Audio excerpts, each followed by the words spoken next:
My mother-in-law told everyone I trapped her son when I was 9 weeks pregnant. Months later, she cried and said, I was wrong. But it took one photo album to prove the truth had been clear from the beginning. From the start, Ethan's mother, Malene, had strong opinions about our relationship. She believed Ethan could do better. In her view, I wasn't attractive enough, successful enough, or suitable for her ideal son. At family dinners, she smiled politely while quietly criticizing almost everything I said or did. My job didn't earn enough, according to her. My apartment was too small. My family, she implied, lacked the status of theirs. She never used harsh words, but her message was obvious. She wanted Ethan to see me as less than him. When Ethan noticed her behavior, he defended me. He made it clear that I was the person he wanted to spend his life with. Malene apologized at one point and promised to improve. But when we met again, the subtle remarks continued. I chose to ignore them. I loved Ethan, and I understood that marriage meant accepting his family as well. I assumed things would improve after the wedding. They didn't. They became worse. 3 years into our marriage, I became pregnant. Ethan was overjoyed. He cried when I showed him the positive test. He began preparing the nursery immediately and proudly told everyone we were expecting. Watching his excitement made me fall in love with him all over again. Malene reacted differently. When we shared the news at a family dinner, she didn't smile or congratulate us. She asked how far along I was. I told her I was 9 weeks. She began counting backward on her fingers, as if calculating something. Then she commented that the timing was convenient. Ethan asked what she meant. She dismissed the comment and changed the subject. Later, the real damage began. Malene told extended family that I had intentionally gotten pregnant to secure the marriage. She claimed I used a baby to prevent Ethan from leaving. She described women like me as manipulative. She suggested Ethan was too naive to see what I was doing. We learned about this through one of Ethan's cousins at a baby shower. Malene had carefully shared these accusations only with relatives she believed would stay silent. That night, I told Ethan everything. He confronted his mother. She denied saying anything inappropriate. She claimed her words were misunderstood. She portrayed herself as hurt by the accusation, and Ethan ended up apologizing to her. In spring, our daughter Lillian was born. She looked remarkably like Ethan. She had his nose, his chin, and even his unusual eye color. She also shared the same birthmark on her left shoulder. Nurses commented on the resemblance. Doctors joked that I had done all the work just to deliver Ethan's twin. Everyone agreed, except Malene. She held Lillian briefly at the hospital and then handed her back. She said the baby was small and didn't resemble Ethan as a newborn. She insisted that appearances can change over time. Even in a room where the resemblance was obvious, she introduced doubt. Over the next few months, her campaign intensified. She told relatives she wasn't convinced the baby was Ethan's. She suggested I had been unfaithful and was passing off another man's child as her son's. She encouraged Ethan to get a paternity test before becoming too attached. At Sunday dinners, she smiled at me while spreading these claims behind my back. This time, several relatives informed Ethan. When he confronted her again, she reframed her behavior as concern. She claimed she was simply protecting her son. She insisted that a test would clear everything up and suggested that if I had nothing to hide, I should agree. Ethan looked at our daughter, who clearly shared his features. He told his mother that demanding proof showed she didn't trust him. He said choosing to doubt what was visible in front of her revealed more about her than about us. He gave her a clear choice: apologize and stop spreading lies, or she would not be welcome in our home. She accused him of choosing me over his own mother. Ethan responded that he was choosing his wife and child over someone who rejected them. She left, expecting him to call within days. He didn't. Months passed, then nearly a year. Life without the constant tension felt lighter. Lillian grew and reached small milestones that filled our evenings with joy. She reacted to Ethan's voice when he came home. We watched her explore her hands as if they were discoveries. No one questioned her identity in our home. No one demanded proof. But outside our home, the impact remained. One morning, my mother visited. She brought groceries and quietly took over the kitchen while I fed Lillian. Afterward, she encouraged me to shower while she cleaned. When I returned, she asked how I was. Truly. Her tone was gentle but direct. I broke down. I told her I was exhausted from being portrayed as the villain in stories I never wrote. I had done nothing wrong except fall in love with someone whose mother disliked me. Yet people had looked at me differently. They whispered. Even after Ethan cut contact, I carried the weight of those lies. My mother reminded me that Maline's behavior reflected her character, not mine. She said anyone reasonable could see that Lillian was Ethan's daughter. Her reassurance meant more than she knew. Later that day, Ethan received a call from his brother, Grant. He explained that Maline was visiting relatives and presenting herself as a victim. She cried in front of them, claiming we were keeping her from her grandchild without cause. She did not mention the accusations she had made. She did not accept responsibility. Ethan was angry. He said his mother still didn't understand the harm she had caused. For months, she had accused me of trapping him and being unfaithful. Now she wanted sympathy. For the first time, we decided to act instead of react. Ethan drafted a message to the family group chat explaining exactly why we had set boundaries. He described the accusations of entrapment and infidelity.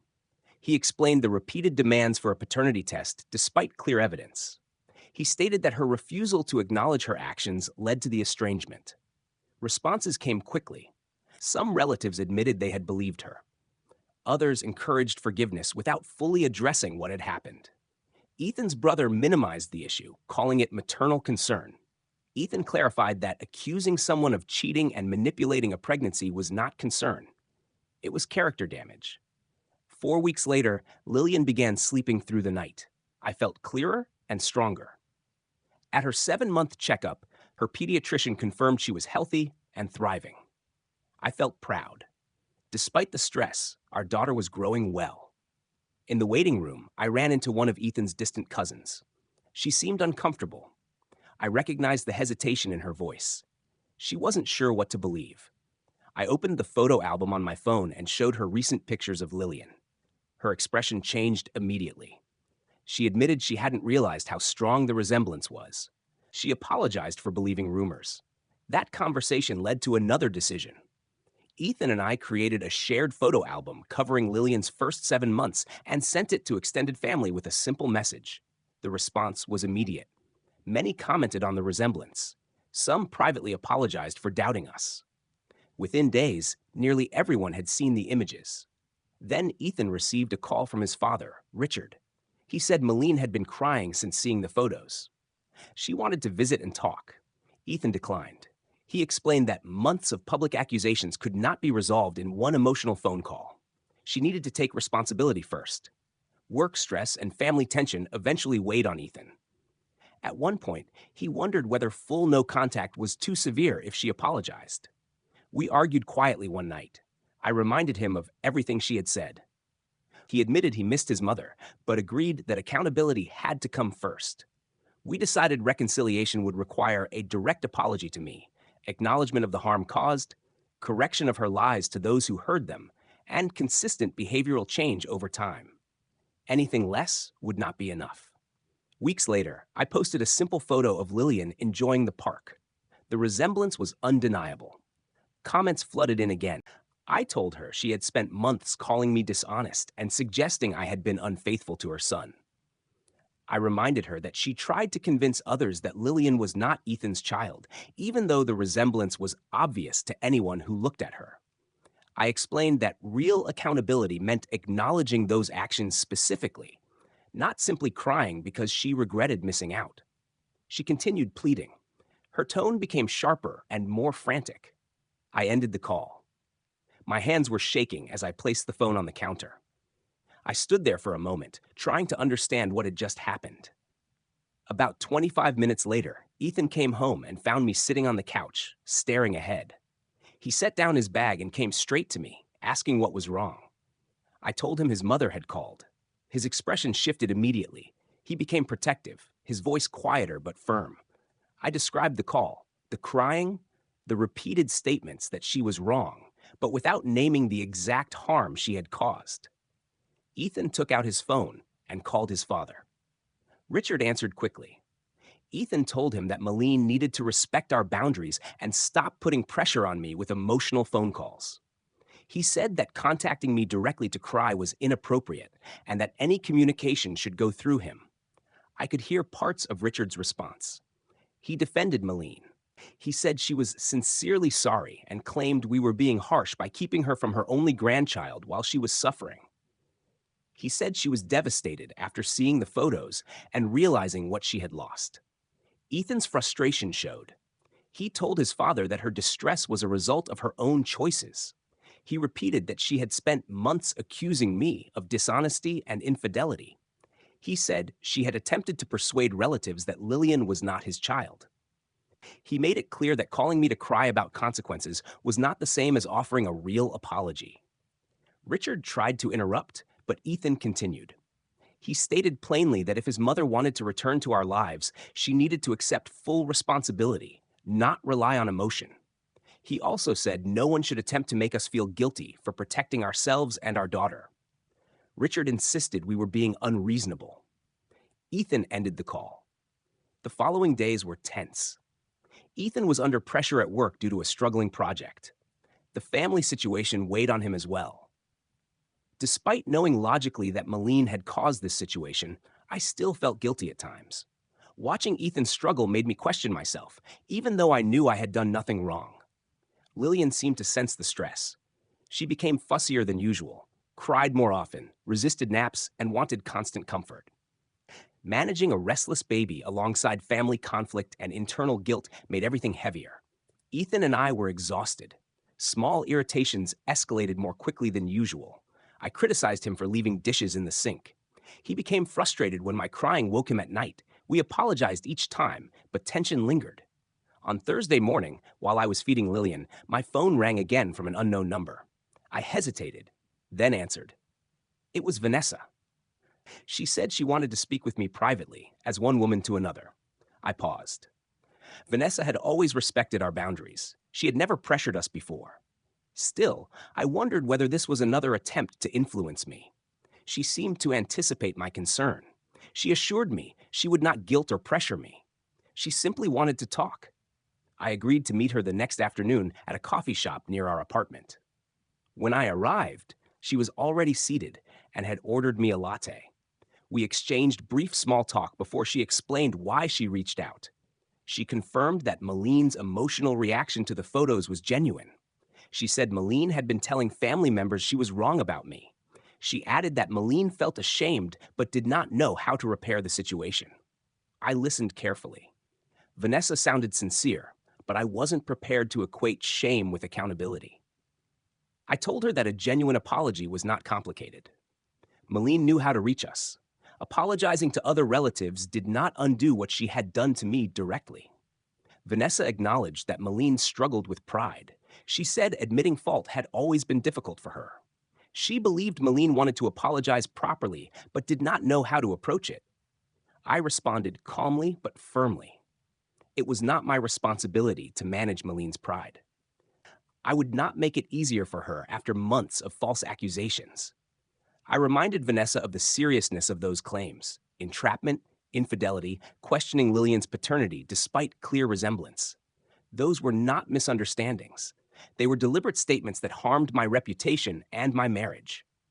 Vanessa looked down at her coffee and admitted she understood my anger. She said she would feel the same. When I returned home, I told Ethan about the conversation. He listened while bouncing Lillian on his knee. After I finished, he agreed that a true apology required direct effort, not intermediaries. Sending Vanessa to assess the situation did not equal accountability. We discussed what reconciliation would require. We agreed that if Malene wanted to move forward, she should write a letter, not a text or phone call. A detailed letter acknowledging each accusation, explaining why she made those statements, and apologizing without excuses. Ethan said he would communicate this to his parents. That evening, he texted his father outlining the requirement: a written apology recognizing specific harm. He clarified that this would not guarantee immediate reconciliation, only begin the process. Richard replied about an hour and a half later. He said our demand was excessive and overly formal. He argued that Malene had already admitted she was wrong and that we were punishing her by requiring more. Ethan responded that if a genuine apology felt like too much, then the current arrangement would continue. He made it clear we would not accept partial accountability.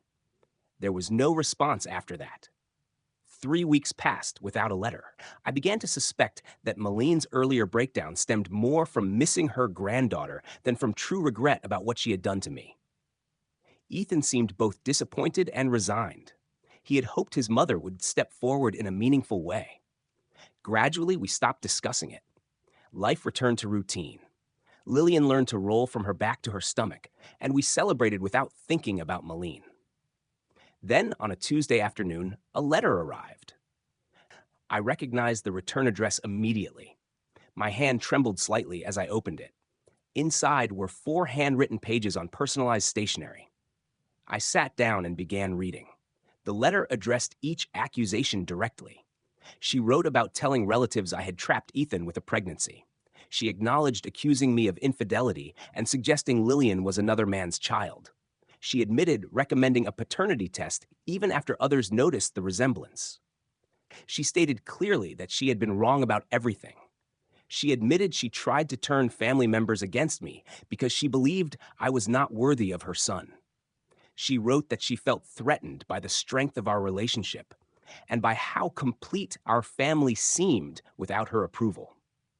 She apologized for questioning Lillian's paternity despite the obvious resemblance. She admitted she searched for reasons to prove herself right instead of accepting reality. She acknowledged that pride and insecurity had driven her behavior. She also wrote that seeing recent photos made her realize how much time she had lost due to her own actions. She said she felt ashamed and understood if I never forgave her, but wanted me to know she had misjudged me from the beginning. I read the letter 4 times. Some parts felt sincere. Other sections felt carefully constructed. Words are important, but consistent behavior matters more. I brought the letter into the kitchen where Ethan was feeding Lillian mashed sweet potatoes. Without speaking, I handed him the pages. He wiped his hands and began reading. As he moved through each paragraph, his expression shifted. His eyes filled with tears. When he finished, he placed the letter on the counter and stared at it quietly. He said it was the most accountable he had ever seen his mother. He admitted she had rarely acknowledged wrongdoing so fully before. He wondered if she might truly be capable of change. I told him I wanted to believe that, but we needed caution. He agreed immediately. A well-written apology did not erase the past. We needed evidence over time.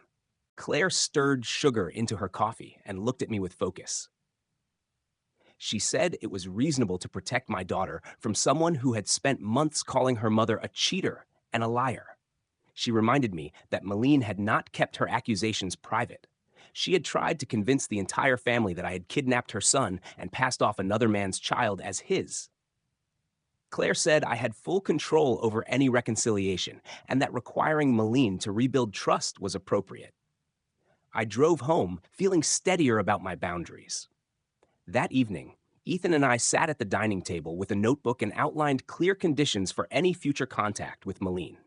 She would never speak negatively about me to family again. All visits would be supervised. She had to accept our parenting decisions without criticism. At the first sign of past behavior, we would return to no contact immediately. We wrote everything in direct, simple language, and both signed the bottom. Ethan scanned the document and emailed it to his parents. Richard called within 90 minutes. He said the conditions were extreme and claimed we were treating Malene like a criminal, even though she had already apologized. Ethan calmly told his father the terms were non-negotiable. If they could not accept them, the arrangement would remain unchanged. Then Malene's voice came through the phone. She had clearly taken it from Richard and told him to let her speak. She said she accepted every condition without hesitation and asked when she could see Lillian in person. Ethan responded that we needed at least 6 weeks of consistent behavior before we would consider it. Malene agreed. During those weeks, Vanessa provided updates. Malene was correcting the lies she had told extended family. She had started therapy to address her need for control and her pride. The reports suggested real effort, not just words meant to regain access. I kept expecting impatience or defensiveness, but weeks passed and she stayed consistent. She sent short updates through Vanessa about therapy. She did not pressure us or minimize what she had done. I began to wonder whether seeing recent photos of Lillian had forced her to confront reality. Missing months of her granddaughter's life may have made the consequences clear. The following weekend, my mother arrived with her usual grocery bags and a container of soup she had made the night before. I greeted her at the door with Lillian on my hip. She took the baby immediately and carried her into the kitchen, speaking softly in the way that always made Lillian smile. By the time I finished bringing in the groceries, my mother was seated with Lillian on her lap, studying her tiny fingers as if they were something precious. We ate lunch together at the kitchen table, with Lillian in her bouncer between us. Afterward, I told her about Malene's letter, the conditions Ethan and I had written, and Richard's reaction. I explained that Malene had accepted everything without argument. My mother listened carefully, nodding, her expression thoughtful. When I finished, she reached across the table and squeezed my hand. She said she was proud of me for setting firm boundaries while still leaving space for reconciliation if Malene proved herself. She reminded me that protecting myself and my daughter must always come first. She also cautioned me to watch for any return of old patterns, because words alone do not equal change. She told me to trust my instincts and not let guilt affect my judgment about what was safe for Lillian. Hearing that reassured me. There were moments when I needed confirmation that I was not being unfair. 6 weeks passed, and Malene maintained her behavior. She continued correcting false statements within the family and attending therapy. She sent one brief message through Vanessa asking if we had received a blanket she had mailed and whether Lillian liked it. She did not push for additional contact or complain about the timeline. Ethan and I discussed the situation repeatedly, asking whether she was truly changing or simply being strategic. Eventually, we agreed to attempt a supervised meeting at the park 4 blocks from our apartment. The location felt safe and neutral. If anything went wrong, we could leave immediately. Vanessa offered to attend as a buffer and witness. We accepted. She promised to stay nearby, but allow us space. We scheduled the meeting for Saturday at 10:30 a.m., giving ourselves the rest of the day to decompress if needed. I barely slept the night before, thinking through possible scenarios. Would Malene hide resentment? Would she make subtle comments that carried old criticism? Would she attempt to take Lillian from me under the assumption of entitlement? Around 4 a.m., Ethan woke and found me sitting upright. He pulled me close and assured me that if his mother showed any sign of reverting, we would leave immediately. He reminded me that I controlled this meeting and that Malene's access to Lillian depended on my consent. His steady tone helped, and I eventually fell asleep.